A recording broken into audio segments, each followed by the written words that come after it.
মহব্বত পাথর পাহাড় ওজন করতে পারে না। আমার মাওলার মহব্বত আসমান সহ্য করতে পারে না।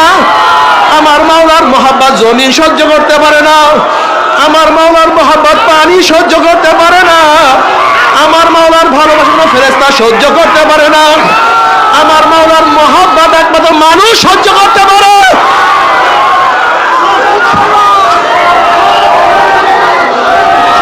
এই বসেন। আমার মাওলা পাক রব্বুল আলামিন তোমাকে কি দিয়া বানাইছে, কিভাবে বানাইছে, কলব থেকে আমার মাওলা কিভাবে বানাইছে তুমি কি দেখো না? তুমি কি খেয়াল করো না? উমর ইবনে খাত্তাব রাদিয়াল্লাহু তাআলা আনহু নবী আলাইহিস সালাতু ওয়াস হত্যা করার জন্য নাঙ্গা তলোয়ার নিয়ে রওনা করছে। যখন কলবটা কালি ছিল, কলবটা ময়লা ছিল, ওই কলবের মধ্যে আলো ছিল।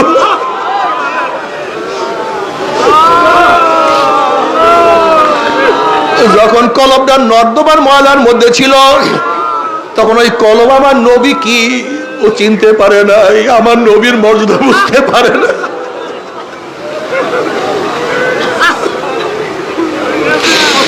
কিন্তু যখনই উমরের কলবটা পরিষ্কার হয়ে গেছে, দেখে আমার নবী